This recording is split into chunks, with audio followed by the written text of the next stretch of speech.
आ अब लौट चलें, नैन बिछाए बाहें पसारे, मुझको पुकारे घर मेरा। भाजपा के कुछ पुराने लोग जो पार्टी छोड़ के चले गए थे वो फिर से वापस आ गए हैं। निश्चित रूप से मुझे बार बार कार्यालय में बोला जाता था, पार्टी की तरफ से बोला जाता था कि आपको भारतीय जनता पार्टी में शामिल होने की क्या आवश्यकता है। निश्चित रूप से किसी कारणों से मुझे 19 में टिकट नहीं मिला और कार्यकर्ता का और जनता के आदेश से मैं चुनाव लड़ा, इसके लिए मैंने चुनाव जीता। और चुनाव जीतने के बाद चूँकि जब मुझे टिकट नहीं मिला, मेरे पास बहुत सारे पार्टियों का ऑफर आता था, आरजेडी का, जेएमएम का, कांग्रेस का, आसू का। ये सभी कार्यकर्ताओं का आदेश हुआ, स्पेशली हमारे मार्गदर्शक भी रहे भूषण झा जी, उन्होंने भी मुझे बहुत मार्गदर्शित किया कि आपको कहीं जाने की आवश्यकता नहीं है, आप जहाँ हैं वहीं पे रह करके अपने दल के लिए चिंता करिए और निर्दलीय रहिए, चाहे भारतीय जनता पार्टी रही, हमेशा पार्टी के लिए आप चिंता कीजिए।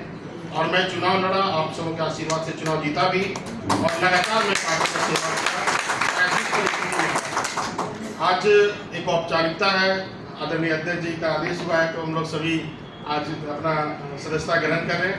और निश्चित रूप से मैं पार्टी में पहले था, आज भी हूँ और भविष्य में भी पार्टी की सेवा करता रहूँगा। उन्हीं सब काम यही। तो सुन लिया आपने बरकट्ठा के निर्दलीय विधायक अमित यादव को। उनका कहना था कि वे भाजपा से कभी दूर नहीं गए।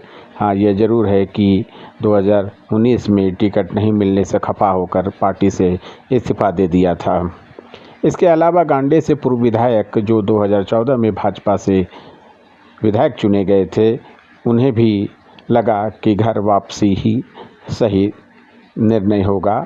उन्होंने भी यह मान लिया कि किसी दूसरे घर में उनका गुजारा नहीं होगा, भविष्य कुछ भी ठीक ठाक नहीं है, इसलिए उन्हें भाजपा में आ जाना चाहिए।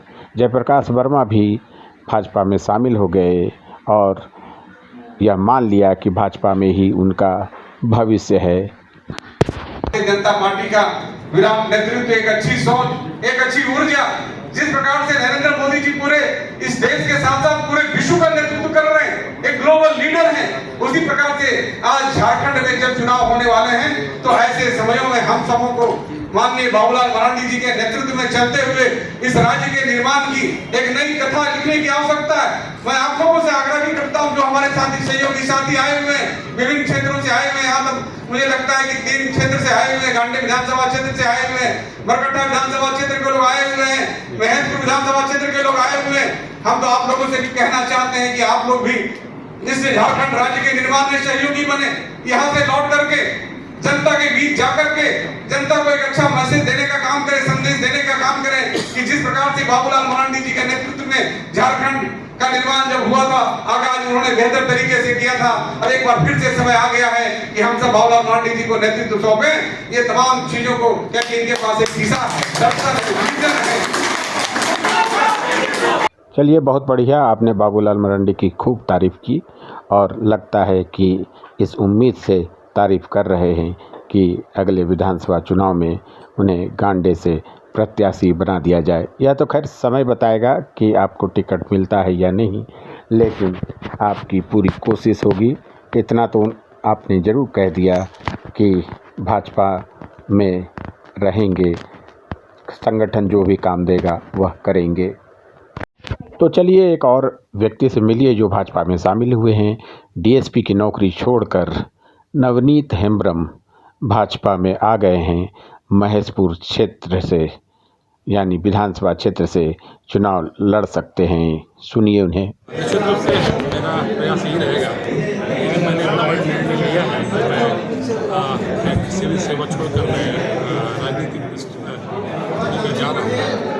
तो मेरी प्राथमिकता रहेगी कि मेरा अपना मानना है कि राष्ट्र हित सर्वोपरि होगा और राज्य की सेवा के लिए और हमारे झारखंड राज्य का विशेष रूप से जहाँ मैं रहा पोस्टेड रहा, वहाँ के लोगों की जनता की और वहाँ के सभी तरह की परिस्थितियाँ जो है मैंने अपने नज़दीक से देखा। मेरा प्रयास रहेगा कि उस चीज़ों से जो कमियाँ हैं जो रह गई हैं हमको, कैसे हम लोग उसको अंदर ले जाएँ, ये मेरा प्रयास रहेगा। तो क्या सोच करके आप बीजेपी आए हैं? कुछ तो सोचे होंगे क्योंकि आप एक अच्छे पद पर थे आप।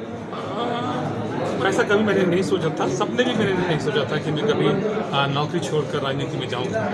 लेकिन वहाँ जो मैंने 6 साल बिताया एज ए DSP पुलिस अधिकारी के रूप में, वहाँ की जनता, वहाँ के लोगों से मैं बहुत ज़्यादा कनेक्ट हुआ और बहुत क्लोज हुआ।